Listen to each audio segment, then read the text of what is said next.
भीम।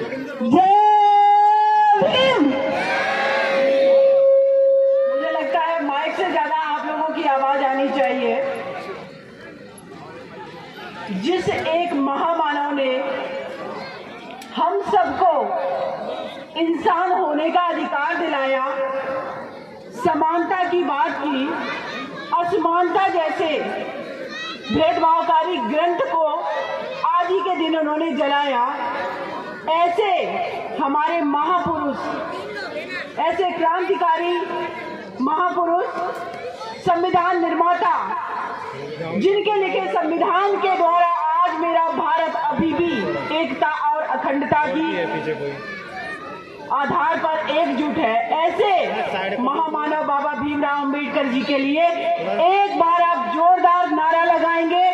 जितने भी मेरे भाई बहन माता बैठे हैं, यहाँ खड़ी हुई है, मेरे बच्चे, सभी से अनुरोध है, जोरदार एक नारा लगेगा, जय भीम।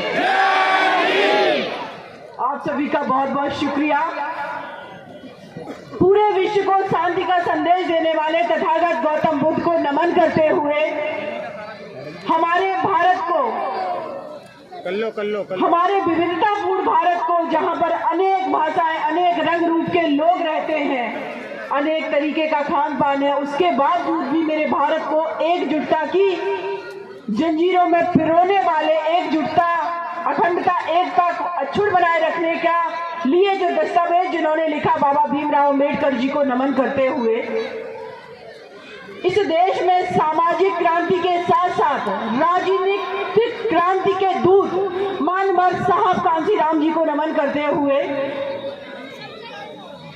बहुजन समाज पार्टी की राष्ट्रीय अध्यक्षा बहन सुश्री कुमारी मायावती जी, जो कि उत्तर प्रदेश राज्य की 4 बार मुख्यमंत्री रही, बहन जी को मैं शुक्रिया अदा करती हूं कि उन्होंने बहुजन समाज पार्टी में मुझे काम करने का मौका दिया और निरंतर मैं आप लोगों के बीच हूं और ऐसी उम्मीद करती हूं कि एक इस देश की जो पार्टी है, जो दबे कुचले, शोषित, पीड़ित, वंचित लोगों की पार्टी है, वो भविष्य में इस देश की शासन सत्ता पर बैठेगी, ऐसी मैं उम्मीद करती हूं। लेकिन वो सब आप लोगों के सहयोग के बिना संभव नहीं है।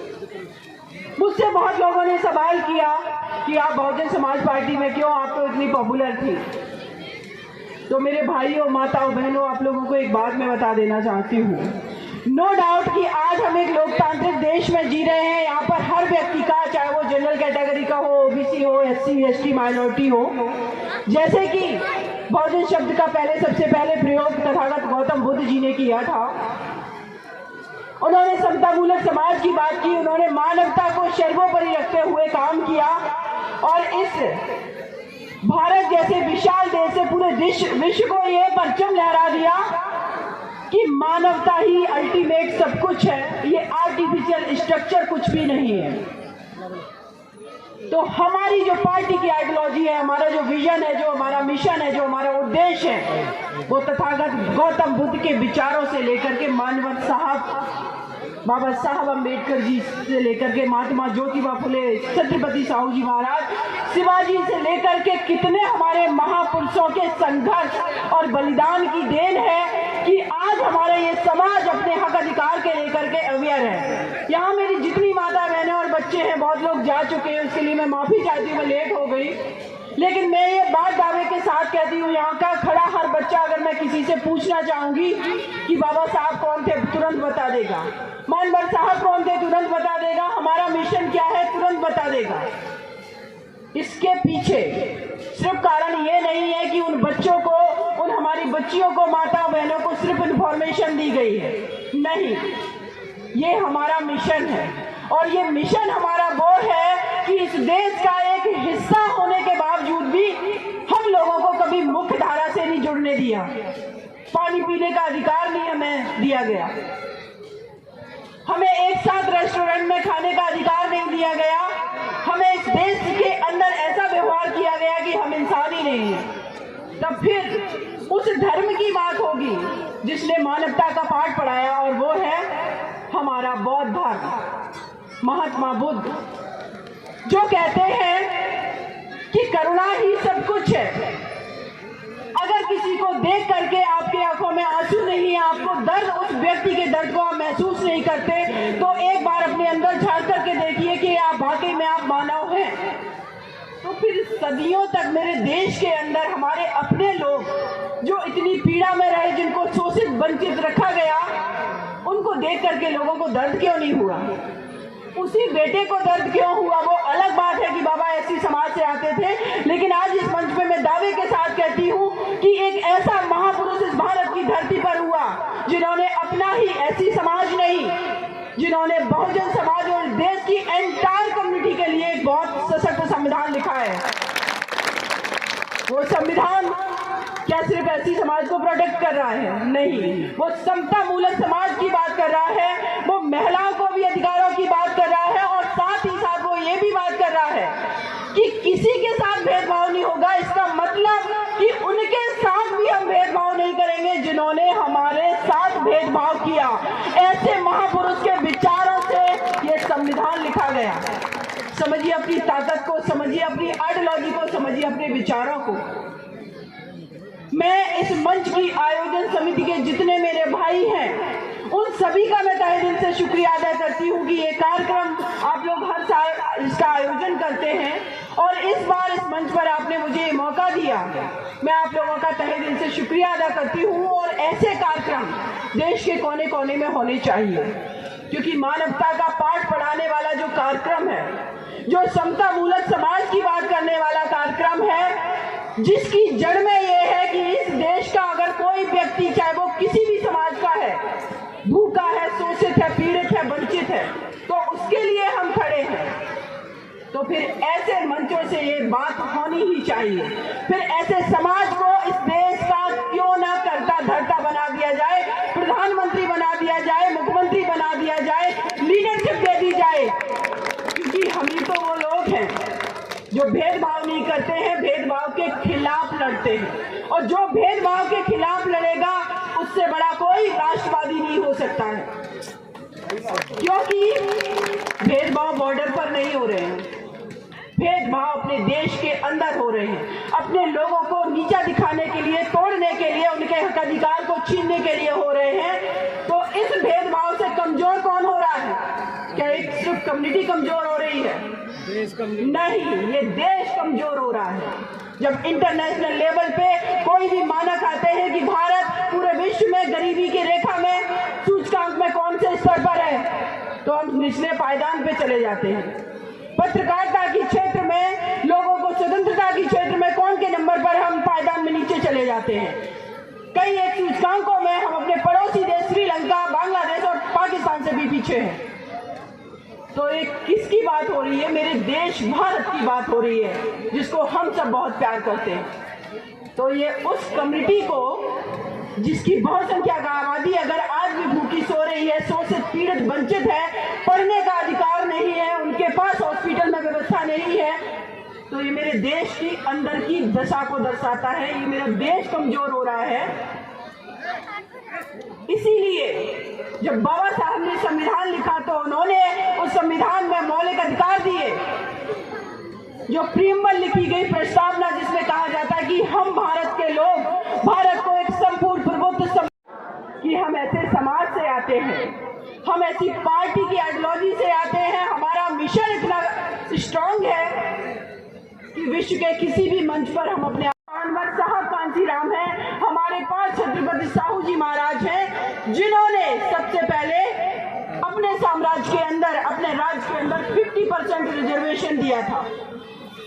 ये रिजर्वेशन कोई किसी को खैरात में नहीं दिया जाता है, चाहे वो संविधान में दिया गया हो, या फिर वो छत्रपति साहू जी महाराज ने दिया हो, या किसी भी एजेंसी में कहीं पर भी अगर उनको रिप्रेजेंटेशन है, तो इसके पीछे उद्देश्य है। छत्रपति साहू जी महाराज से एक उनके प्रधान सचिव थे, उन्होंने सवाल किया कि जिन लोगों को आपने रिजर्वेशन दे दिया है, ये लोग तो इस काबिल ही नहीं है कि काम नहीं कर पा रहे हैं।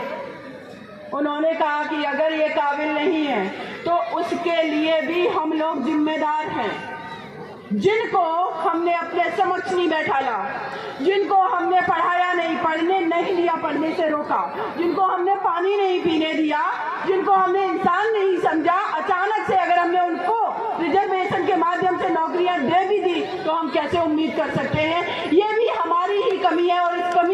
लगता है कि जो रिजर्वेशन दिया जाता है आज भी बहुत लोग छीटाकशी कर देते हैं इस बात की लेकर के कि काबिलियत नहीं है, नंबर कमाए फिर वहां पहुंच गए। मैं कहती हूँ इक्वल लेवल पे उन दोनों बच्चों की, चारों पांचों बच्चों की, जितनी एंटायर कम्युनिटी की मैं बात कर रही हूँ, इक्वल माहौल दे दो, एक जैसा वातावरण दे दो, फिर कंपटीशन करवाओ कौन काबिल निकलता है कौन नहीं। डिस्क्रिमिनेटरी फंक्शन में आप इक्वलिटी की बात कर रहे हैं, इसका मतलब है कि जहां डिस्क्रिमिनेशन एक्चुअल में है, एजुकेशन में, हेल्थ में, फूड में, हमारे बच्चों को इस देश के अंदर अगर अभी अगर सर्वे करवा लिया जाए, एनीमिक महिलाओं को अगर देख लिया जाए, या जो कुपोषण के बच्चे हैं, आप देख लेना पर्टिकुलर कम्युनिटी के लोग ही निकलेंगे, बच्चे निकलेंगे। क्यों? जिनके पास प्रॉपर न्यूट्रिशन नहीं है, वो बच्चा कैसे अपने ब्रेन का उस लेवल पे इस्तेमाल करके उतना अच्छा परफॉर्मेंस कर पाएगा। हमारी ये लड़ाई उस लेवल तक होनी चाहिए। रिजर्वेशन तो बहुत छोटी चीज है, मिड डे मील जैसा कॉन्सेप्ट क्यों लाया गया? तो इन सारी चीजों की लड़ाई हमारी, मेरे भाइयों बहनों माताओं, बहुत बड़ी है। रिजर्वेशन बहुत छोटी चीज है, हमें रिप्रेजेंटेशन अब चाहिए। रिप्रेजेंटेशन का सीधा मतलब है कि अगर सरकार सोशलिज्म जो है, समाजवाद के तहत समाज कल्याणकारी राज्य की स्थापना नहीं कर पा रही है, और पूंजीपत कंपनियां जो है, पूंजीपति है, अगर उनके पास में हमारे पीएसयू चले गए हैं, तो वहां पर भी हमारा रिप्रेजेंटेशन होना चाहिए, इंश्योर किया जाना चाहिए।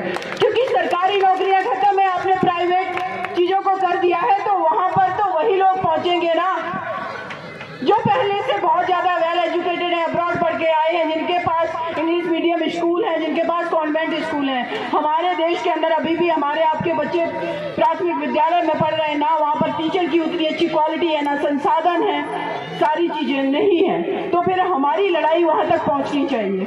इस देश की नदियों पर अधिकार होना चाहिए, इस देश के पहाड़ों पर अधिकार होना चाहिए, जहाँ माइनिंग हो रही है, जहाँ पत्थर खोदे जा रहे हैं, जहाँ पर हीरे जवाहरात निकल रहे हैं, जहाँ पर गोल्ड निकल रहा है, चाहे वो कोलार की खान हो, जहाँ पर सीबीआई हमारी है, सीबीआई में हमारे लोग होना चाहिए, जिससे कि बहुजन समाज का अगर कोई नेता उभर करके आगे आता है तो उसको फॉल्सली इम्प्लीकेट ना किया जाए, ईडी से ना डराया जाए। और साथ ही साथ जो पूरी बॉलीवुड इंडस्ट्री है, वहां पर जो फिल्में बन रही हैं, आप लोगों ने कभी सोचा कि उन फिल्मों के अंदर जो दर्शाया जाता है, आज भी कभी भी उन मूवीज में आप देखना SC, ST, OBC माइनॉरिटी का कोई व्यक्ति जाकर के राजा के रूप में नहीं दिखाया जाता है। ये माइंड सेट है हमारा। तो मैं कहूंगी अपने आप को राजा समझिए। हमारे पास इस देश का एक सबसे बड़ा राजा हुआ है, जिसके द्वारा लिखे गए संविधान से इस देश का पूरा सिस्टम संचालित हो रहा है। चाहे वो प्रधानमंत्री कैसे बनेगा, कैसे हमारी कैबिनेट वर्क करेगी, कौन राष्ट्रपति बनेगा, राष्ट्रपति का चुनाव कैसे होगा, विधानसभा के चुनाव कैसे होंगे, एक बच्चे का अधिकार कैसे हो, क्या होगा, एक महिला का अधिकार क्या होगा, सारी कम्युनिटी के अधिकार क्या होंगे, ये सारी चीजें पूरा एक बहुत स्ट्रॉन्ग, पूरे विश्व का सबसे बड़ा दस्तावेज लिखने वाले आपके हमारे बाबा साहब भीमराव अंबेडकर जी ने लिखा। तो हम लोग कौन है? एक्चुअल में हम लोग किंग है, और ये फीलिंग हमारे अंदर भावनाएं होनी चाहिए। हम किसी से कमजोर नहीं है, हम किसी से नीचे नहीं है, इस चीज का हमेशा याद रखना है। और साथ ही साथ मैं एक और बात कहूंगी, शाम का समय हो गया, मेरी माता बहनें घर चली गई, उनके ऊपर परिवार की जिम्मेदारी होती है। लेकिन ये बात मैं इसलिए कहना चाहती हूँ कि माता बहनों से ज्यादा ये बात मेरे भाइयों को सुनना बहुत जरूरी है, और इम्प्लीमेंट उनको करना बहुत जरूरी है। आपके घर में जो एक स्त्री है, चाहे वो माँ के रूप में हो, बहन के रूप में हो, आपकी बेटी के रूप में हो, वो भी इस देश की आधी आबादी है। आप लोग जितने यहाँ खड़े हुए हैं, अगर इतनी ही हमारी माताएं बहनें, आपके घर की जो बेटी, माँ है, बहू है, पत्नी है, जो भी है, आप समझो जस्ट डबल हो जाते हो। तो आप जितना स्ट्रांग हो, आपके पास जो आइडिया है, आपके पास जो इन्फॉर्मेशन है, आपके पास जो नॉलेज है, आप सोचिए उस स्त्री को भी आपने उतना ही मौका दे दिया, तो आपका मिशन इस देश का सबसे स्ट्रांग मिशन साबित होगा।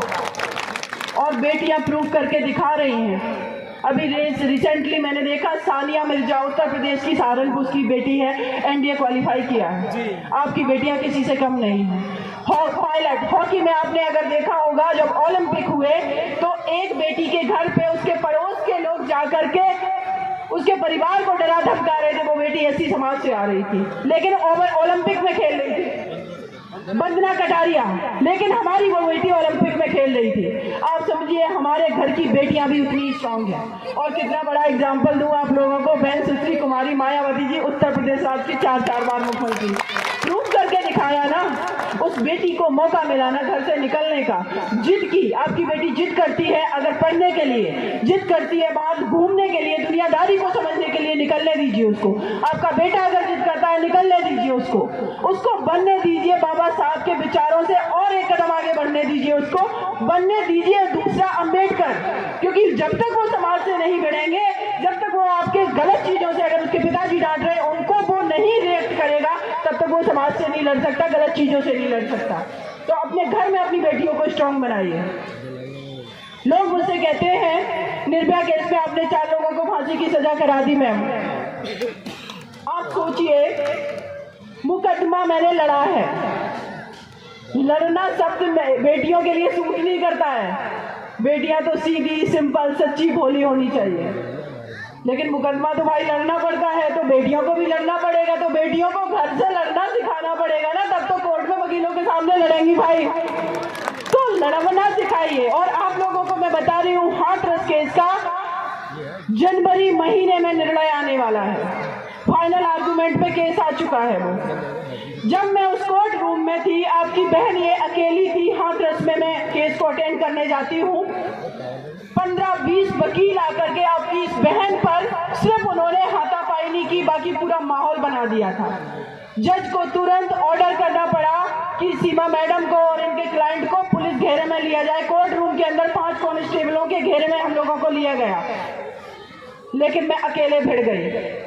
बोले कौन सीमा कुशवाहा, दिल्ली से आके मुकदमा नहीं लड़ सकती। मैंने कहा तुम कौन होते हो? उनको कास्ट का प्राइड था, उनको मर्द होने का प्राइड था, उनको सीनियर होने का प्राइड था। और आपकी इस बहन ने कोर्ट रूम में खड़े खड़े 5 मिनट के अंदर धराशायी कर दी सारी चीजें। और आज भी दमखम के साथ उसी हाथरस डिस्ट्रिक्ट कोर्ट में मैं जाती हूँ, उस बेटी मनीषा वाल्मीकि के लिए लड़ाई लड़ने, सजा भी करवाऊंगी। तो ये ताकत, ये बल आपकी बेटी को, आपके बेटों को आपके घर से मिलेगा। उसको सिर्फ आप अपनी पत्नी मत समझिए, उसको समझिए एक इंसान।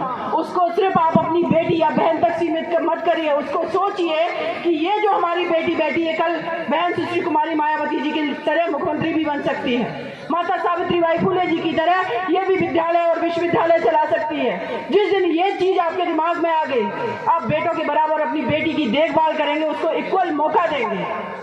क्योंकि बाबा साहब ने ही तो कहा था कि अगर किसी समाज को आपको देखना है कि उसने कितनी तरक्की की है, तो उस समाज की महिलाओं को उनकी दिशा दिशा देख लीजिए। तो फिर इसका मतलब है हम हमारे बाबा साहब के फॉलोवर हैं। तो उन्होंने जो सिद्धांत दिए, उन्होंने जो प्रिंसिपल दिए हैं, वो किसी और के लिए नहीं बोल रहे हैं। वो बोल रहे थे आप अपने पहले घर में इक्वलिटी का माहौल बनाइए। संविधान में तो उन्होंने लिख दिया सरकारों से तो हम हक अधिकार से छीन लेंगे क्या, लेकिन अपने घर के अंदर हमने अपनी बहन बेटियों माताओं को उसी तरीके का अधिकार दिया है।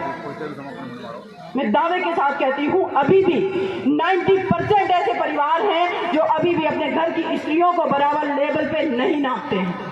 वो अभी भी यही समझते हैं कि जब मैं ऑफिस से वापस आऊं, बिजनेस करके वापस आऊं, आप मेरे कपड़े उठाएं, कपड़े धुलें, किचन में जाएं। एक बार अपनी पत्नी का, अपनी बेटी का हाथ पकड़ करके बैठा लिए और उससे कहिए कि देश की इकोनॉमी ये हालात में है। आपको बेटा हो सकता है भविष्य में आप आगे बढ़िए, दुनियादारी को समझिए। आपको भी विधायक बनना है, आपको भी एमएलए एमपी बनना है। जिस दिन आप कहोगे आपकी बेटी, आपकी पत्नी के अंदर वो कॉन्फिडेंस होगा, मैं दावे के साथ कहती हूँ वो परिवार भी चला लेगी, वो समाज भी चला लेगी, आपकी जिम्मेदारियां भी कम हो जाएंगी। क्योंकि हमने अपने कंधों पर बोझ क्या ढो रखा है, घर हम चलाते हैं, पैसा हम कमाए, तुम तो घर में बैठी हो। उसको उस काबिल तो बनने दो, उसको उस काबिल मौका दे दो। आपका वजन कम कर देगी, आपकी जिम्मेदारियां घटा देगी, तो आप भी समाज के लिए, मिशन के लिए तत्पर होकर के टाइम दे के काम करेंगे। हिस्सेदारी, भागीदारी, वो पार्टनर है आपकी, चाहे वो बेटी हो चाहे पत्नी हो।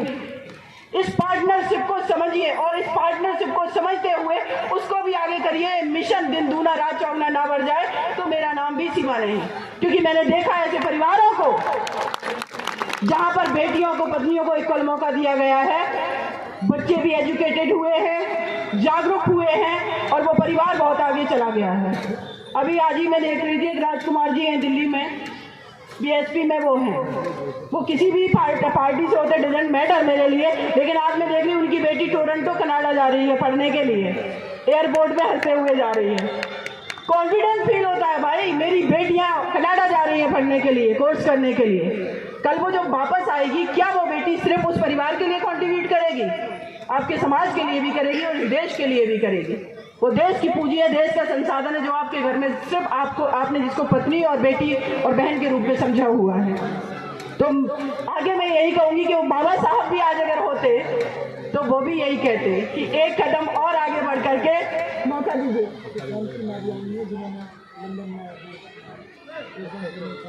अच्छा, हमारे समाज का एक बेटा है सुशांत, जिन्होंने लंदन में इलेक्शन फाइट किया और जीते भी। उनकी माँ भी हमारे मंच पर है। आइए आंटी, आपको बहुत बहुत सैल्यूट है, आपको बहुत बहुत सैल्यूट है कि देखिए भारत ही नहीं अंतर्राष्ट्रीय स्तर पर मेरे बच्चे परचम लहरा रहे हैं। आपके बीच में ये पूरी टीम हमारी खड़ी हुई है जिस इस कार्यक्रम का आयोजन कर रहे हैं। सूरज भाई हैं इधर, स्वयं अम्बेडकर जो है, इनके भाषण तो आप लोगों ने सुने होंगे, 10 मिलियंस में फॉलोअर्स हैं, जाते हैं, सब्सक्राइबर हैं। तो हमारे आपके बीच के युवा निकल करके आगे जा रहे हैं, तो उनको और मौका दीजिए और ईमानदारी से आगे बढ़िए।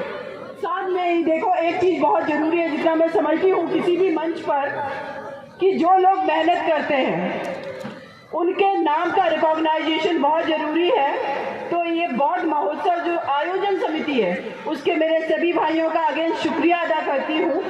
साथ में ही श्रद्धेय श्री एसपी आनंद सर जो कि अध्यक्ष हैं, श्रद्धेय Vinod Bauddh sir, KP Singh sir, Sundarlal sir, Hariom Swami ji, Mohan Singh Bauddh ji, Surajpal advocate भाई, चेतन आजाद जी, मोहन किशोर जी, सीमा बौद्ध जी, राजेंद्र गौतम जी, शिवानी बौद्ध जी, रेशम सिंह बौद्ध, अरविंद बिंबसारी जी, राज सिंह जी, रवि राज जी, संतोष बौद्ध जी, जसवीर कुमार जी, राज रतन भास्कर जी, संजीव सत्यार्थी जी, जितेंद्र सिंह जी, रजनीश जी, सतीश बौद्ध जी, डॉक्टर राधेश्याम जी, और आंटी आपका नाम क्या है?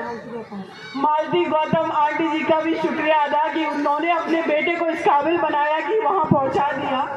तो और लंदन में इलेक्शन जीता है। और जी हाँ, हम लोगों से मिले भी हैं, प्रशांत एक कार्यक्रम में, हाँ सुशांत जी हम लोगों से एक कार्यक्रम में भी मिले थे, हम उनसे भी कांटेक्ट में है, लेकिन रेगुलर बेस पे कन्वर्सेशन भी होता है।